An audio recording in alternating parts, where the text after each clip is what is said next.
کہ میری نمازہ وہ شخص پڑھائے جس کے اندر دوسری شرط یہ موجود ہو کبھی بھی کسی بھی حالت کے اندر اس کی تہجد نماز نہ چھوٹی ہو. یہ شرط بھی بہت کم لوگوں کے اندر پائی جاتی ہے.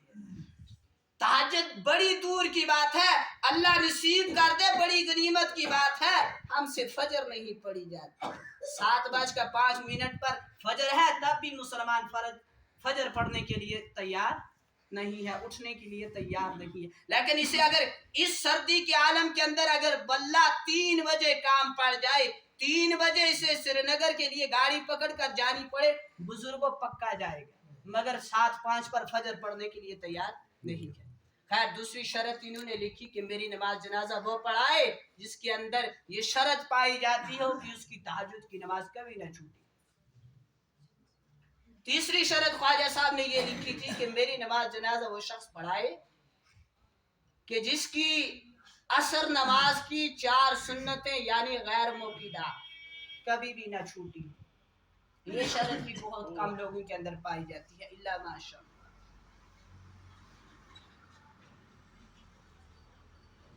اور چوتھی شرط حضرت خواجہ صاحب نے یہ رکھی تھی کہ میری نماز جنازہ وہ شخص پڑھائے جس کے اندر یہ شرط پائی جاتی ہو اس کی نگاہ کبھی بھی کسی غیر محرم عورت کے اوپر نہ پڑی ہو. یہ شرط بھی بہت کم لوگوں کے اندر پائی جاتی ہے الا ماشاء اللہ. کہا کہ وہ پڑھائے جس نے اپنی بیوی کو, اپنی بہن کو, اپنی ماں کو, اپنی بیٹی کو, کیونکہ یہ 4 رشتے تو محرم رشتے ہیں, اس سے سوا 5ویں کسی عورت یعنی غیر محرم کے اوپر نگاہ کبھی بھی نہ پڑی.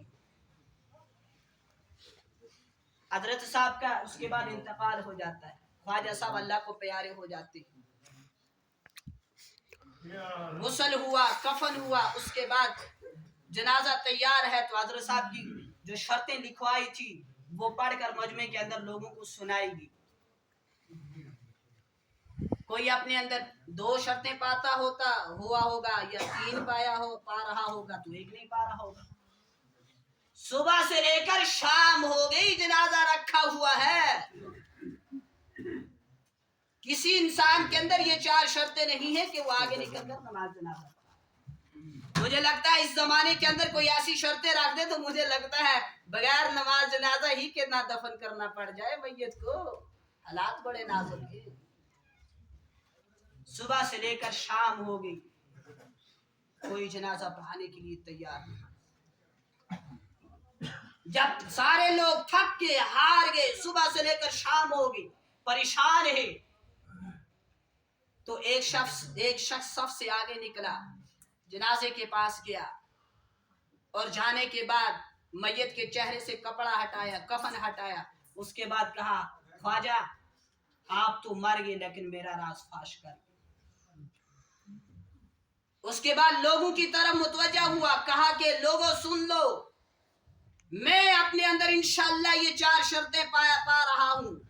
میری کبھی بھی سفر میں, حضر میں, کسی بھی حالت میں تکبیر اولیٰ نہیں چھوٹی ہے. میں نے کبھی بھی کسی عورت کو غلط نگاہ سے غیر محرم کے اوپر نگاہ نہیں ڈالی ہے. میرے اندر تیسری شرط یہ بھی ہے کہ میری عصر کی 4 سنتیں قضا نہیں ہوئی ہیں. میرے اندر چوتھی شرط بھی یہ موجود ہے کہ میری تہجد نماز کبھی نہیں قضا ہوئی. اور اس کے بعد نماز جنازہ پڑھا دی. اس کے بعد خواجہ سے کہا خواجہ آپ ہی اس راز کو جانتے تھے یا اللہ جانتا تھا؟ آپ کی سوا اس راز کو کوئی نہیں جانتا تھا. آپ مرے, مجھے مجبوراً آپ کی نماز جنازہ پڑھانی پڑی. اگر میں نہ پڑھاتا تو مجھے لگتا ہے بغیر نماز جنازہ پڑھنے کی میت کو دفن کیا جاتا. تو مجبور میں آپ کی نماز جنازہ پڑھا رہا ہوں, لیکن پڑھاتا ہوں تو راز فاش ہو جاتا ہے, نہیں پڑھاتا ہوں تو جنازہ پڑھنے کے بغیر آپ کو دفن کیا جاتا. اور بزرگوں یہ آپ سن لیں, یہ شخص کون تھا؟ یہ کوئی عالم نہیں تھا, یہ کوئی مفتی قاضی نہیں تھا, یہ کوئی حافظ قاری نہیں تھا, یہ کوئی علامۃ الدہر نہیں تھا, یہ کوئی 5 اس زمانے کا نیک انسان نہیں تھا, یا پیر ولی نہیں تھا. یہ اس وقت کے زمانے کا ہندوستان کا حکمران تھا جس کا نام شمس الدین التمش تھا.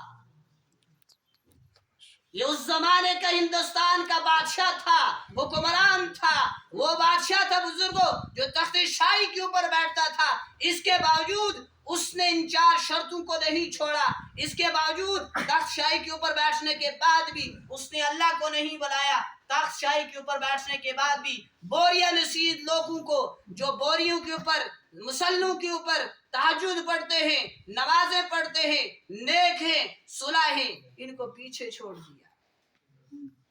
ایسے ویسے بادشاہ بھی گزرے ہیں اس دھرتی کے اوپر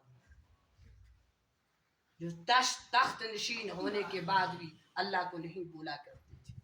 ہمیں کچھ تھوڑی سی نعمت مل جائے نا، انسان شکر کرنے کے بجائے کہتا ہے میں تھا اس قابل کہ مجھے یہ نعمت ملی، یہ نعمت تو مجھے اس وجہ سے ملی کہ میں انٹیلیجنٹ زیادہ تھا، میں قابل زیادہ تھا، اس وجہ سے مجھے نعمت ملی۔ حالانکہ اس بات سے بے خبر ہو جاتا ہے جو دینا جانتا ہے وہ چھیننا بھی جانتا ہے۔ اگر اللہ دے سکتا ہے تو یقیناً چھین بھی سکتا ہے۔ اس لیے بزرگوں ہم اپنی زندگی کا اکثر حصہ گزار چکے ہیں۔ کوئی 80 سال کو پہنچ گیا، کوئی سینچری کراس کر گیا، کوئی 90 کو پہنچ گیا، کوئی 60 پہنچ گیا، اکثر حصہ ہم نے گزار دیا ہے، تھوڑا سا حصہ باقی ہے، اس کو اللہ رسول کے نام لگا دیں۔ جب انسان مر جاتا ہے نا انسان، اس کے بعد اس کے جسم کے اوپر سے کپڑے بھی پھاڑ کر اتارے جاتے ہیں۔ اگر اس نے ہاتھ کے اندر بازو کے اندر گڑی پہنی ہے تو گڑی بھی یقیناً اتار لی جاتی ہے، اس نے آنکھوں کے اوپر چشمے لگائے تھے تو چشمہ بھی یقیناً اتار لیا جاتا ہے۔ ایک کفن کا ٹکڑا لے کر انسان اس دنیا سے جاتا ہے، اور جس اولاد کے لیے، جس گھرانے کے لیے انسان دوزخ کو بلا دیتا ہے، اپنی قبر حشر کو بلا دیتا ہے، دن رات، صبح ہو شام ہو رات ہو، برف ہو بارش ہو، گرمی کا موسم ہو، کچھ نہیں دیکھتا، وہی اولاد اپنے ہاتھوں سے مٹی کے نیچے دفن کرنے کے بعد بھول جاتی ہے، وہی اولاد منو کے حساب سے اپنے ہاتھوں کے ساتھ اٹھا کر مٹی ڈالتی ہے، اس کے بعد بھول جاتی ہے۔ پھر کبھی کبھی ایسا ہوتا ہے پوتے باپ سے پوچھتے ہیں ابا جان استے دادے دی قبر کت ہے؟ باپ کہتا ہے بیٹا یہیں کہیں ہے، مل جائے ورنہ مجھے بھی نہیں پتا کہاں ہے۔ ابا جان بتائیں دادا کی قبر کہاں ہے؟ قبرستان تو چورو معلوم ہے دچی کے اندر ایک یا وہیں ہوگی فار ایگزامپل، لیکن ابا جان بتائیں دادا کی قبر کہاں ہے؟ بابا کہتا ہے بچہ اس سینٹر میں جی نالی استے بندے یا پشتے ادری کرے اسے وہ بھی بول گی دیا ہے۔ یہ دنیا ہے بزرگوں، اس دنیا نے آج تک کسی سے وفا نہیں کی، یہ بڑی بے وفا ہے۔ تو دنیا کی مختصر زندگی ہے، اس مختصر زندگی کو اللہ رب العزت نے ہمیں اس لیے دیا ہے کہ ہم لامحدود زندگی، آخرت کی زندگی جو دائمی ہے، جو کبھی نہیں ختم ہوگی، اس کی تیاری کر لیں۔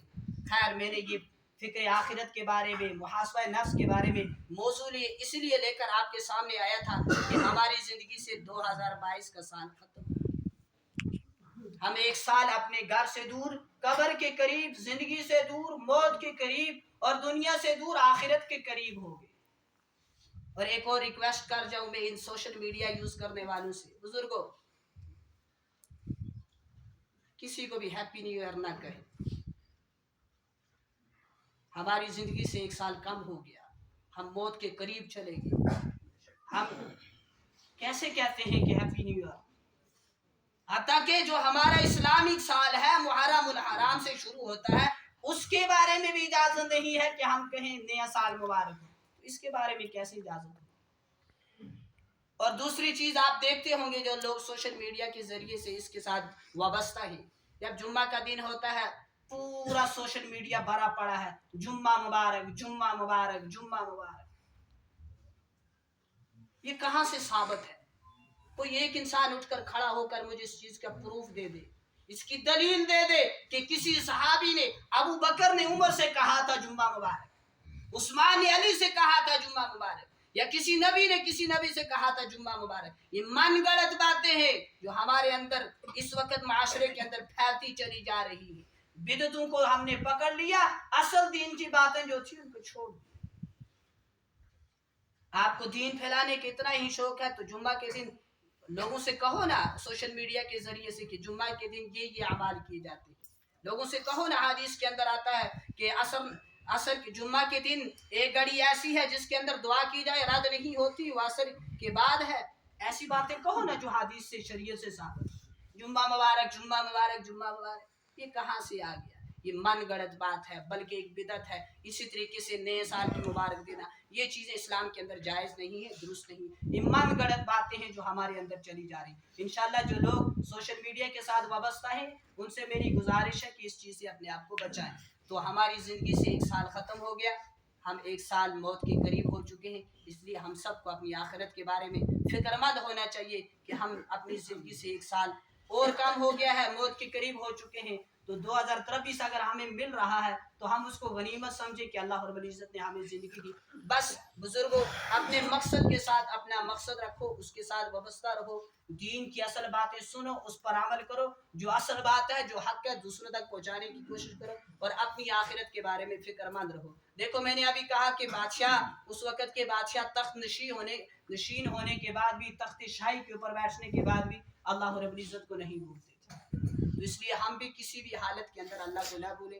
جو بھی تکلیف ہوتی ہے اس کا ڈٹ کر مقابلہ کریں. کچھ نعمت مل جائے اس پر اللہ کا شکر کریں، اور نہ ملے تو اس کے اوپر صبر کریں. اور ایک اعلان میں کرنا چاہوں گا وہ یہ کہ جیسا کہ آپ سب جانتے ہیں کہ ہمارے مدرسے کا کام شروع ہے. ہم نے جو ریل ڈالی ہے اس کا ہم نے ان کو پیسے دینے ہیں، تو بیلنس کچھ بھی نہیں ہے. اس لیے آپ سب حضرات سے گزارش کی جاتی ہے کہ دل کھول کر اس کے ساتھ معاونت کریں، تعاون کریں. دوسرا اعلان یہ ہے کہ نماز جمعہ کے بعد گزشتہ مرحوم جو گزری تھی عبدالعزیز جلیل صاحب کی والدہ صاحب، ان کی قبر کے اوپر ہم اجتماعی دعا کریں گے. آپ سب سے گزارش ہے تھوڑا سا وقت نکال کر وہاں آئیں گے. اس کے بعد انہوں نے کچھ انتظام کیا ہے اس کو بھی نوش فرما کر جائیں گے. اللہ رب العزت سے دعا ہے کہ اللہ رب العزت جب ہم کو اپنے پاس بلائے تو کلمے کے اوپر بلائے، ایمان کے اوپر بلائے. اللہ پاک ہم سب کو عمل کی توفیق دے.